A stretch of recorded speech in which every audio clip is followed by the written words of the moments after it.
Just an ordinary boy from Calcutta to a face on the New York Times Square. Who said dreaming big wasn't meant for the ordinary? Hi, my name is Priya, and in this conversation, we have Vatsal Nahata to share his journey to the United States and how he marked a tremendous career trajectory for himself. His story will inspire you to take one step forward to your studying abroad plan. However, before we dive into the discussion further, make sure you subscribe to the channel because it's free, just like our services. Also hit the bell icon so you never miss any update from us. Okay, so let's just start at briefly understanding your journey. So you went from Calcutta to Delhi and then the United States. So how did that happen? Yeah, so basically, yeah, like as you said, I was born and brought up in Calcutta, did my schooling and high schooling from there, from St. Xavier's Collegiate School, and then basically I was fortunate. I got good marks in my board exams, and then headed off to SRCC where did my undergrad. And to be honest, like I had no earlier plans that I was targeting SRCC or St. Stephen's or these colleges. Like usually people from St. Xavier's School, Calcutta end up in St. Xavier's College, Calcutta, which is, like a very traditional route to go to. But yeah, for me, because of my board marks, I went there. And I think SRCC was a very defining moment for me personally, because for the first time I felt extremely challenged. I felt that, outside of academics, there's so much to do. I felt like the whole corporate world was like ahead of me, and I just met some amazing batchmates of mine. And, through that, I got like very, very diverse exposures through like internships, international conferences, student societies and stuff. And then basically by the end of my third year, I kind of had three paths in mind. So I sat for placements and I got through Bain and Company for their back-end analytics role, like in their Gurgaon office. That was one path. The second was that, I had applied for a bunch of master's programs. So I had applied to LSE, Oxford, Cambridge, and Yale, and fortunately got in through all of them. And then the third was also that I wanted to attempt UPSC civil services. So what I did was I rejected the Bain offer and I deferred my master's programs by 1 year. And in that one gap year, I went back to Calcutta and I prepared for UPSC from scratch. Okay. I could clear the prelims, but could not progress after that. And then I was like, this is the only attempt I'm taking. And by that time, I had already gone to Yale. And yeah, then, this was August of 2019 when I started my program at Yale. It was a 1 year master's in development economics, basically. And then, that is how I landed up in the US. Oh, wow, that's quite some decision making you had to do there in a period of 1 year. Speaking of which, I'm sure you must have used resources in terms of like planning your journey abroad. And Mhm. what my question here is that what kind of resources you ended up using, and which one, according to you, was the most helpful for you? Because you also mentioned that you landed like offers from all three universities. So I'm sure your research game must also be very strong. So I want to know like what resources you ended up using.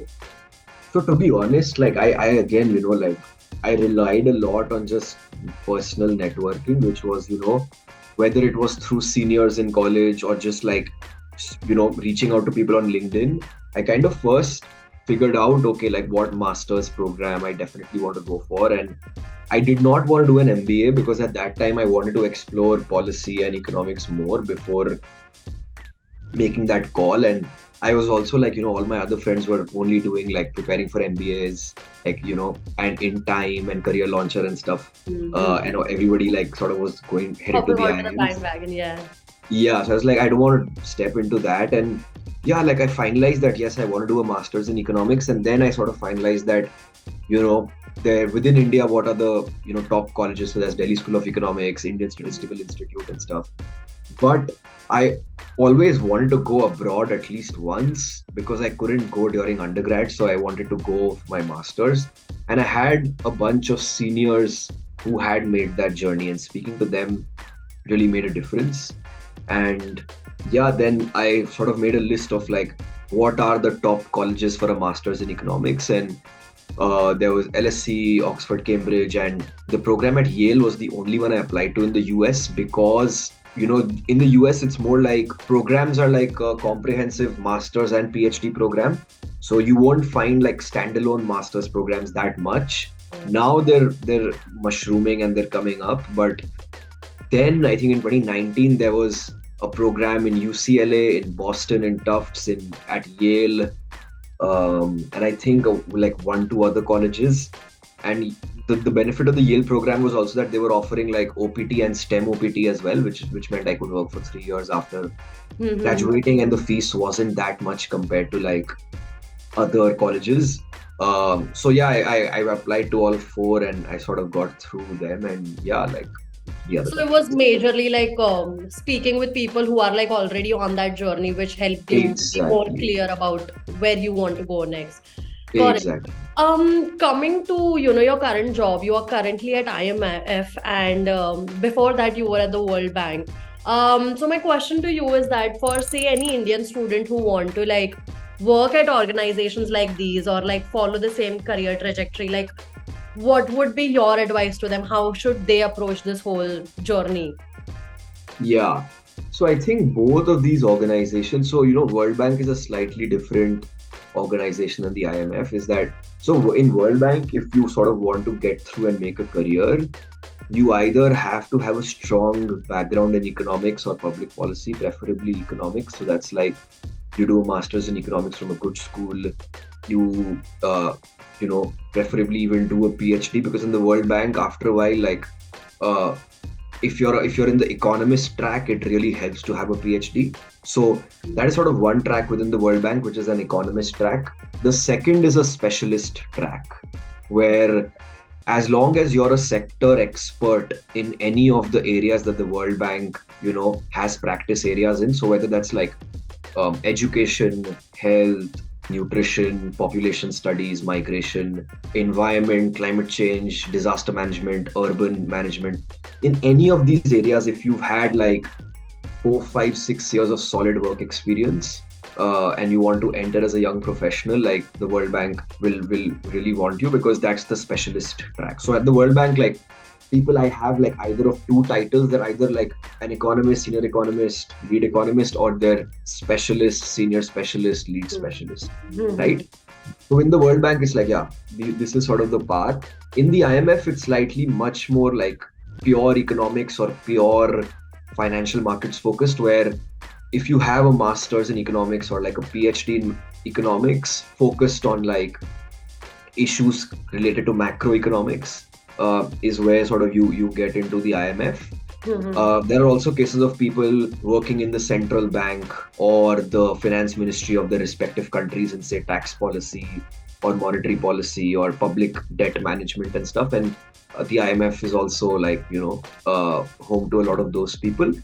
So yeah, like the IMF is again much more purely economics focused, whereas the bank is slightly more diverse in terms of just the areas it covers.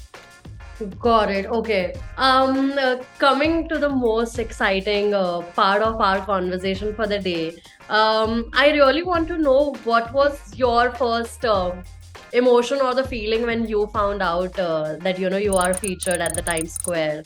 What was your reaction to that? It was actually like, I'll be honest, I was happy, but it wasn't like I was super happy or whatever, to be honest. Like there are many more things to achieve, there are many more things to do, so this is just like one out of many that I will do and have done. But for me it was more special that as an immigrant in a new country, you see your face in like, say, Times Square or whatever. I think that was sort of a moment where I was like, in 2019 when I was very anxious, in 2020 like when I was finding a job, when COVID had just hit and when Trump was president, like when after all of these things, like the anxiety I had at that point of will I be able to stay in this country, will I be able to say make it in this country or whatever. Yeah.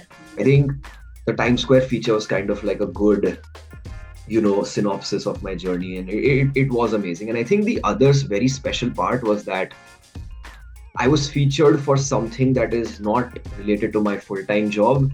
It's something that is related to my passion, which is, helping students and young professionals with their careers through LinkedIn.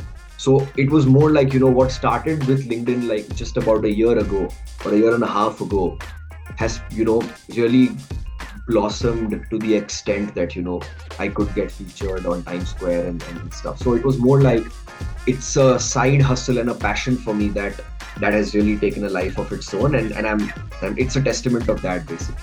Right. So speaking of which, like you mentioned that your side gig landed you at the Times Square. So I wanted to like understand a bit more like about your achievement and like what were you at which landed you with that feature. Yeah. So basically, there's this platform called Topmate, and there are like many similar platforms. Like there's this other platform that I'm associated with called Priya. They're backed by Y Combinator. There's Pick My Brains as well. So there are these bunch of like platforms which allow you to find mentors and experts in a particular field. So Topmate, I think I was probably one of their earliest major users. And because I got a lot of like I write a lot on LinkedIn. Through LinkedIn, people can book my time on Topmate. So whatever I write about, say on college applications, on statement of purpose, on letters of recommendation, on like algorithmic resumes is a big thing I like to focus on just generally like abstract psychological career advice, which I think is really lacking these days. It's like the mindset of how you should approach your career. I used to post on these things especially like how to network, because I think that's what I learned in America is that people network a lot, but in India that's not the case. That's not the case, yeah. Yeah, so I basically teach on one-on-one calls or like mass workshops or webinars where like 200, 300 people attend. So I get to closely teach and engage with students and young professionals and even like a lot of senior professionals that way. And then I think by the end of like last month, I had made some 880, these one-on-one interactions and these webinars and stuff, which meant that I personally helped like about 800 plus students and young professionals with their careers. Right. And I think that's sort of how Topmate as well, they were running this Times Square feature for all of their major creators and major like mentors, and I got featured on that. Speaking of which, I'm sure like you are like really great at like giving advices. 880 people, now I would want to add like 200 plus 200k plus followers of Leap, and like what advice would you want to give them with their plans with study abroad, a tip or like any advice? Yeah, so I think what I realized by talking to a lot of these people is that a lot of advice is psychological. So at times I almost feel like I'm a psychiatrist or a therapist of sorts. But I think what people struggle with is, many people, I think our education system has failed to foster like just an internal belief system and an independent thinking within people. That is so right? True. Yeah. Like I think people cannot think for themselves and they get trapped in herd mentality, and that herd mentality breeds like a lot of envy, jealousy, anxiety when they see like other people succeeding. And I think LinkedIn and Instagram has put that on steroids, where you can just see other people probably like killing it on paper and stuff. So I think what I tell people when I advise them is, have like a belief system of your own and develop that. Like, what do you believe in? What do you think the world should be like? And, experiment a lot, because the world is so vast that you have to try a bunch of things. Right. And then just double down on the things that work and eliminate the things that don't. So in terms of like coming to your question, which is like broad advice that I would give students, is that in today's world, like there is just such amazing resources available that if you're self-driven, you can get to anywhere. You don't need a fancy MBA degree or like a computer science degree to succeed in this world. And if you have a passion and if you like doing something, explore that, go deeper into it. And there are ways today where you can monetize it, you can go deeper, you can really be like a master of what you are passionate about. Try and network with as many students as you can, and you'll get amazing career advice. This would be sort of my advice, and something I keep pointing to people.